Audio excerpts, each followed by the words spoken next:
Thank you for joining us, everybody. This is the Innovator, the Imitator, and the Idiot. I'm Kyle Wong with Moxie, Colorado. I'm Corey Martin with Bank of England Mortgage here in Denver, Colorado. And today, as you can see, we've got an esteemed guest. His name is Chris Meeks. He is the founder of Hope Homes, seasoned real estate investor, and local to Colorado. Take it away. Yeah. Hey, guys.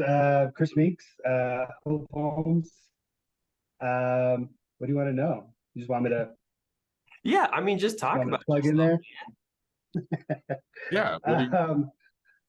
Yeah. So I started Hope Homes probably about 5 years ago. I actually watched HGTV, and that's what gave me I'm an engineer by trade, and I didn't like it. I didn't like the 9 to 5. I saw HGTV. I was like, man, I could do that. That looks awesome. So I read a bunch of books and watched a bunch of YouTube videos, and got my first house. From a family who is getting kicked out on the street. They were getting foreclosed on. So I was able to get the house with other people's money. I gave them $5,000 when I bought the house, just because I felt bad. I'm like, here's some money to get started. And then once I fixed it up and sold it, in 90 days, I made in 90 days, I made 80 grand. I made 79 grand. And so I gave them an additional 15 grand just because, so they could like start fresh with their life. Wow. And so I was like, man, I really like this. I like the feeling. I like giving back to people. Kind of stems from my childhood and kind of what I went through in my journey. And so that kind of started Hope Homes. And so every house and every project that I've done in the last 5 years, I give a minimum back of 10% back to the community, mainly kids, people in need. So anyway, that's Hope Homes. Yeah. Chris, that's awesome. That's amazing. So when you purchase someone's house, like, do you come in and dressed in all white, and is there a halo? There is. Yeah, I just float in. Yeah. I'm sure that's how some of these folks see you, though. What's that? Especially that first family, right? That's you could probably save them from a lot of heartbreak and heartache. Yeah, man. I was in foster care growing up, and then I went back with my mom, and we were super poor. So as a kid, you don't realize it, but as an adult, I can't imagine what my mom went through, not being able to go to birthday parties because we couldn't afford gifts, not getting presents that I wanted from Santa because my mom couldn't afford it, and so not being able to do things, go to summer camps and stuff like that. And so now that I'm in a better position, it's like I don't want those parents and those kids that, if I can help it, go through that, or at least try to help in some capacity. So, I think that's one of the things that makes our industry so great, is that, we have these life experiences that shape us and mold us. And through this industry, it allows us to really give back and maybe take a little more control, or make sure that someone else's life doesn't go the same way that ours did. I think that's the beautiful thing about the real estate industry. And, while engineering has the opportunity, depending on what kind of engineer you are, you could do some of that as well.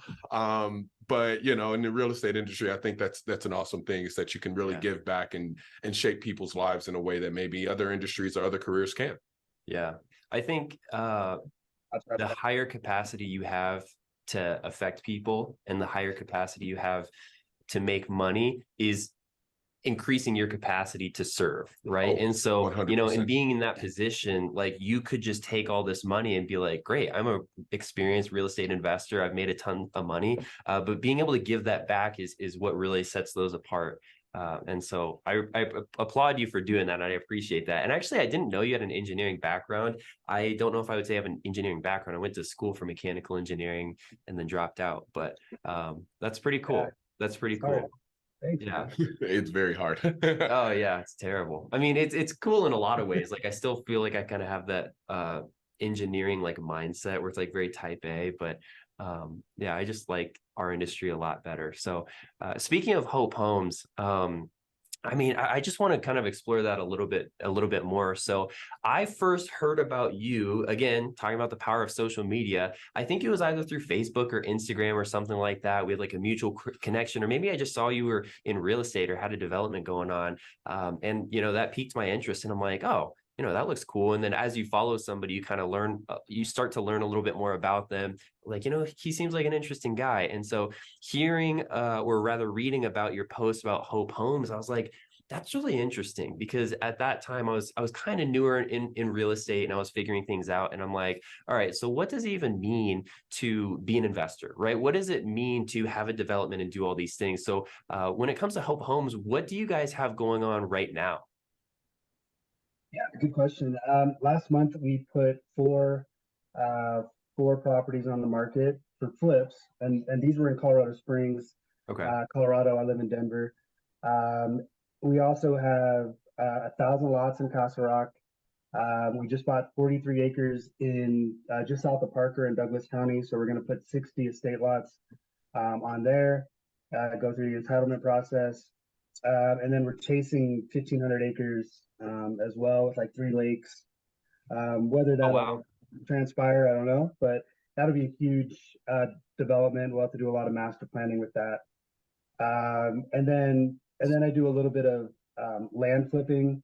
So I'll buy land for a discounted rate and then sell it. But what I'll do is I'll give whoever the buyer is, I'll owner finance it for them, so they can Oh, just give wow. me Okay. a down payment, and then I won't charge them any interest. They just pay me a set number every month until it's paid off, and then they can have the land, just to kind of help people out. So Yeah, yeah, that's awesome. kind of doing that. Yeah, and then just so everybody knows out there, we always say this on the show, like we like to keep things bottom shelf. So if somebody's never done a real estate transaction in their life and they don't know anything about it, like they can come in and understand. So when he's talking about these deals and he's being, he mentioned seller financing, and then he also mentioned giving proceeds back to the new buyer. This is just straight profit, right? This is money that he would have kept that is just going back to these people. And so that's why it's so special. It's not like, some people are like, oh, I donated to charity and it was for tax purposes. Like, this is money that Chris would have kept on his own that he's actually giving back to these people. And so yeah, that says a lot. Yeah, just says like just that sentence says a lot right there, and we'll let our viewers and listeners, kind of digest that on their own. Just curious, Chris, when we're talking about, obviously, right now we're purchasing acres upon acres, right? We have we are, purchasing developments.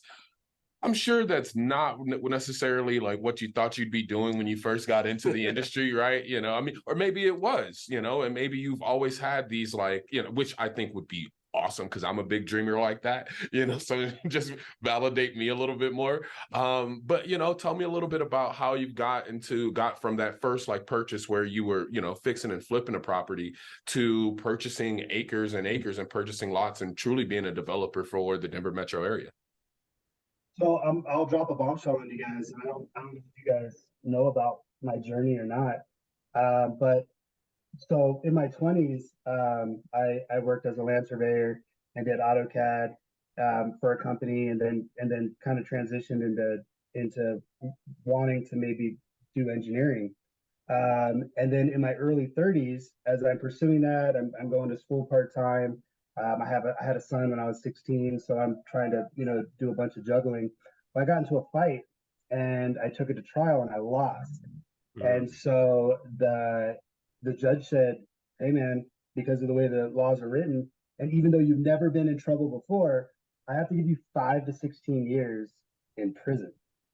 Here's a, Wow. Oh my here's a God. guy who's never been in trouble, right? Yeah. And so I was like, well, that sucks, And so I Especially was with a pretty kid. scared, and so off I went, and so my very first day, man, I dropped the soap, and I was like, oh my, it's so slippery. Like I don't know, when water touches it, it's like baby oil on it. It's I don't so, even like. How do it's you so, even hold that? it's It's so. like, yeah. And Yeah. there's like 6 dudes in the shower, and when I dropped it, my very first day, there's like I'm not joking, I'm not lying. And so I dropped it, and all these dudes looked at me, and I was like, well, this is it. Like, here it Yeah. is. And then they all like turned around and kept showering, and I'm like, what's wrong with me? Like, you don't like Yeah.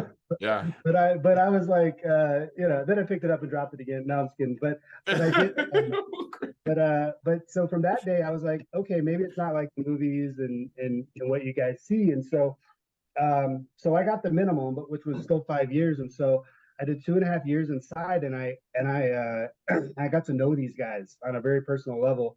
And I would say the majority of the people in there are good dudes that have made mistakes in some capacity. One guy in there, had some drinks at a wedding with his brother, jumped in a truck, driving home. Something jumped in front of their truck, and he swerved off, rolled his truck, hit a ditch, rolled his truck, killed his brother, and got 10 years in prison, plus the anguish of killing his brother. There's so many stories like that inside. And if you've ever had a couple cocktails or drinks and drove, you could be in the same position as these guys. And so, with that being said, there are guys that I met that should be in prison. They're not quite right, but I would say the majority just need redemption, a second chance. And as a society, we don't really do that. Yep. And I learned that the hard way when I got out. Yeah.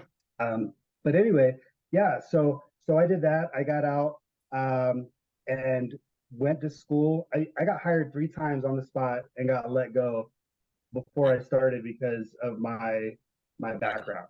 Yep. And so I was like, well, this sucks. I couldn't get housing, nothing. Even though I made enough money, nobody would give me housing. So it was on my heart to be an advocate. And so I was appointed by Mayor Hancock. I'm on all these different boards. I go into the prisons. I talk to the guys about entrepreneurship. I work with juveniles who are going off the wrong path. I go to schools and high schools and talk. And so this is my passion. This is like what I want to help do. I mean, I work with legislation, and I mean, because there's a better way. There's a better mousetrap. And so anyway, to get back to your that was a long answer to your question, but while I was inside on my TV, HGTV came up, and I was like, I really like this show, and I really like what they're doing, and they're making good money. And obviously those shows are not really what's real, but I started getting books. I started checking out books from the library. When I got out, I would watch YouTube channels, and I just taught myself. I had zero money. And when I got my first house, I had no money. And I called 7 hard money lenders. And hard money lenders are people that have a bunch of money that I learned about in these books and my education with learning how to be an investor. And I think the 7th one, I was like, listen, man, he was like, your credit sucks. And I was like, this is why it sucks. Like, this is what's going on. This is my journey. And he was like, you know what? I was in a similar situation when I was younger, and I'm going to give you a chance. So he paid for the house. He paid for me to fix it up. And I'm pretty sure he was the mafia, which is a good reason to pay the guy back so, very quickly. But he gave me that blessing, and I made 79 grand in 3 months. And from there, it was just I kept using him, and I keep giving back. So that's amazing. My story, man. Yeah. When you go through that, like, you can really see what's possible. I mean, 79 grand's no small amount. And you also went through the trenches, right? You're not like your typical, my dad's rich, and so like he gave me a bunch of money for my first house, and I happened to, get a good deal off it when I sold at the peak, right? Like, you went through it, and so you know what that's like. And if you guys don't know what a hard money lender is, it's not always the most secure option. I'll just say from a professional licensee standpoint. But anyways, but it's an option, right? And I think if you're watching this podcast and your goal is to get into real estate and get into real estate investing, then what we've learned here is that there are multiple avenues and ways for you to get to your goal. Obviously, I'm a lender. I hope you guys are, recognize that Bank of England. If look, if we can get you into a conventional mortgage or an FHA or, any of those things, great, awesome. But if not, there are hard money lenders out there that can still help you reach your real estate goals. And I think that's what Chris was is showing us, is that, look, man, where there's a will, there is a way. And especially if you have such a deep and true and genuine why, which is to like help people out, is to give people, opportunities, people who may have had opportunities taken away from them. it sounds like mentoring is really, really important to you as well, Chris. And so like, can you maybe talk about, I know you said that you had the hard money lender, the first lender that kind of gave you an opportunity. Was that your, one of your mentors as far as getting into the industry? Were there any other people that maybe helped you out along the way as far as like, maybe you should zig instead of zagging here? Anything like that? No, unfortunately, I mean, I can't say in the beginning that I had any mentorship. It was really just in the trenches. Some books. The book that got me started was Rich Dad Poor Dad. It's very broad, but Yeah. it gave me like that motivation. And then I started reading more books from Robert Kiyosaki, and then different books from other big name fix and flippers that have written books. There's a guy named Mark Ferguson, who has a podcast and puts a lot of good info on, back then. So really everything's free in in our world right now. You don't need to go to college to make a lot of money. Yeah. And so that was really what got me started. And I made a lot of mistakes, and I ate it, I learned, and I figured it out. But I will say that through my journey, the reason I'm at where I'm at now is because of other people, is because of networking and learning from people that are smarter than me or have been in the industry longer than me. And I would not be where I'm at without that journey of people that are surrounding me in my circle and helping me lift me up, as well as me trying to lift them up. So Yeah. And it's so inspiring, because what I'm hearing is that, and this is something that I've gone through in, my own journey, but, we're so ambitious sometimes that, we've got the want to and the desire, and we recognize that, hey, we don't necessarily always have the technique or the skill set, the knowledge base that we need to be successful. And so you want to go out and grab it, right? And everything in our world is so, you can just go, you want to be a football coach? Here's a place where you can download, 200 football plays, and now you're an expert in football. Here's a place where you can go download all of this information to become a world-class underwater basket weaver. But what you're saying is, hey, you've got to go ahead and search out the information yourself and download it. There is no one flash drive that you can stick into your brain and download all of the information that it takes to be a successful real estate investor. You've got to go out and seek that information on your own. And then once you've kind of, put yourself out there a little bit, from there, you can, you'll get some of the support that you're looking for, some of the resources that you're looking for. People got to see it in you and see that desire in you before they help you out. And that's really, really inspiring, because, we're seeing the path, right? We're seeing that, hey, look, if you start out not knowing anything, but you just Google, read, and YouTube, you can get here to being a true thought leader and a true change maker in your industry, no matter what it is. Yeah, you just got to ask some questions. And I love that you mentioned the failures and the trials that you went through, because looking back, it's pretty easy to say like, oh, I had it hard and I overcame it. But when you're in the moment and when times are tough and you're facing bankruptcy, or you're in prison, or you lost somebody, it feels like it's almost impossible to overcome. I always say this, it's like being in a storm, right? When you're in the storm, you can't see anything else except your circumstances. But as soon as you're out of it, you can look back and be like, oh, it wasn't so bad after all. And I'm not trying to minimize that, obviously, but after you're past or through something, it looks a little bit different. And so what about those people that hear your story, because here that's kind of the point, right? Like we want to educate and inspire people and get people excited hearing from new people like you, because we can only talk so much before we start making stuff up. And so your knowledge and your experience is super valuable, right? And like you said, I want people to learn from our mistakes, right? We are open about what we have gone through and what we talk about, just because we know what it's like. And I thank you for being vulnerable in that, because that's hard. But when people see this and they get inspired, like what would you say to people that were in your situation maybe 10, 15 years ago? Like what can they do now? I think, one of the most, I think, let's see. So I have two things. So one is, and I learned this while I was inside, somebody sent me a book called The Secret, and it's about manifesting things, having positive energy. I was raised very religious, and so it's almost kind of witchcrafty when I heard it at first. But it's no different than praying or believing in God, or anything like that. And I have some stories where I really feel like I manifested it, and it really came to, to light. And so I think if you're positive in any situation, even if it's a crummy situation, try to find the Mm. positive in it instead of being the black cloud, and attract that positive energy. I think it's a thing, and I think it's important. So that's, kind of my first thing. I think is your mindset and what you kind of put out there. Then the other thing that I think is important is talk to everybody.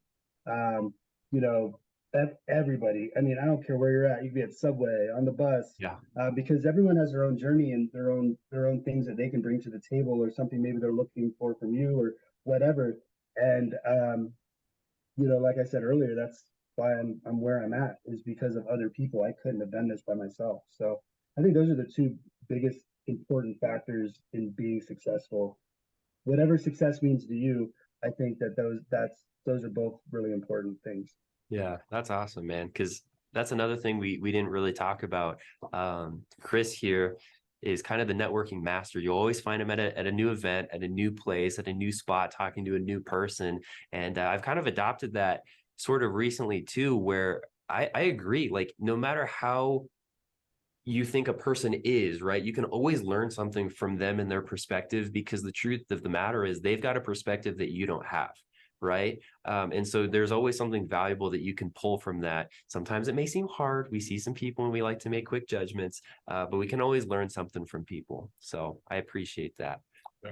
Yeah, I've got to ask, so I love your attitude, your mindset, positivity, and I think that it's clear that you know what's going on in the market, and you combine those two things, a positive mindset and knowledge. I'm curious, what are you excited about in 2023, other than the projects that Hope Homes is working on? Like, is there anything in the market or in Denver that is just like, yeah, man, you know what? We're doing some cool things. It may have nothing to do with Hope Homes, or it could be, yeah, actually Hope Homes is sponsoring X event to benefit these people, right? Yeah, what are you excited about in 2023? I just started doing something called transitional slash sober housing, and I just started it 2 weeks ago. And so there's about 2,000 guys incarcerated that can't get out. They're having trouble finding housing.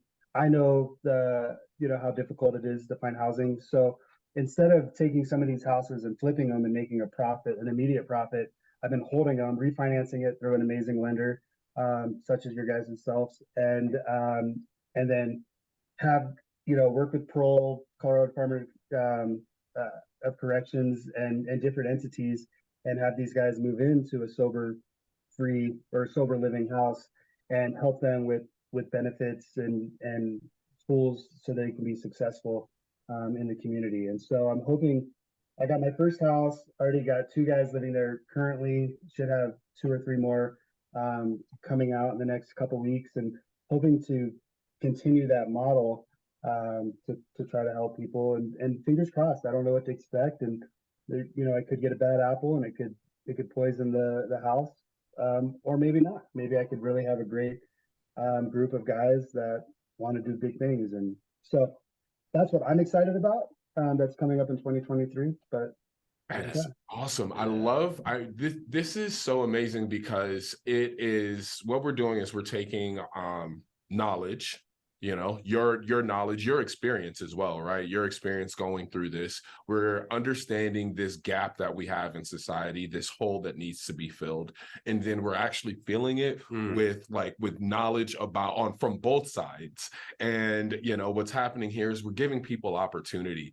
And I really, really appreciate and respect that. And I'd love to connect with you, offline here about, some resources that I can offer up to some of those guys as well, particularly, in clothing. I also work with an event here, Fathers Against Madness, here in Denver. Yeah, love to connect with you offline about that stuff. But this is really, really exciting and really cool to hear and see in practice. Yeah, it is super cool, man. And I really appreciate what you're doing. I'm sure you hear that a lot, but like truly, it's something that's valuable because I think, you mentioned briefly the last time that you don't really know how it's going to end up, right? And I think a lot of times when people see people that are successful, right, whatever that looks like, they think, oh, they've just got it all figured out, like they kind of were destined for this. It's like, no, none of us were necessarily destined for this. Like you had to figure it out along the way, and you have to take a lot of chances because like you said, you took some chances before, and maybe they weren't the best decisions, but that's how we move forward. We can either learn from our own mistakes or we learn from somebody else's, and so we're super thankful for you to be able to share yours. And that being said, if people are looking to reach out or get connected, or they need help, or maybe they want to support, how can they get in contact with you, Chris? Yeah, you can email me direct to me. It's Chris, CHRIS at hopehomesco.com. Cool. And you guys have a website too, correct? We do. It's hopehomesco.com. Awesome. Awesome. Yeah. I guess that's about it. We want to respect your time. Do you have anything else? Any closing remarks? Oh, man, I appreciate you guys doing this, and I'm excited to see future episodes. Yeah, I'm super excited to get this out there. So this has been the Innovator, the Imitator, and the Idiot. Again, I'm Kyle Wong with Moxie Colorado Real Estate Team here out of Denver. Yep, I'm Corey Martin with Bank of England Mortgage here in Denver, Colorado. If you have any questions about personal finance or real estate financing, please don't hesitate to reach out to me at Mortgage Consultant at Mortgage Consultant 5280 on Instagram and Corey Martin on Facebook. Yeah, and this has been Chris Meeks with Hope Homes. Been an awesome guest, an even more awesome person. So thank you so much for joining us. Cool. You guys have a good day. See ya. Awesome. Thanks, guys.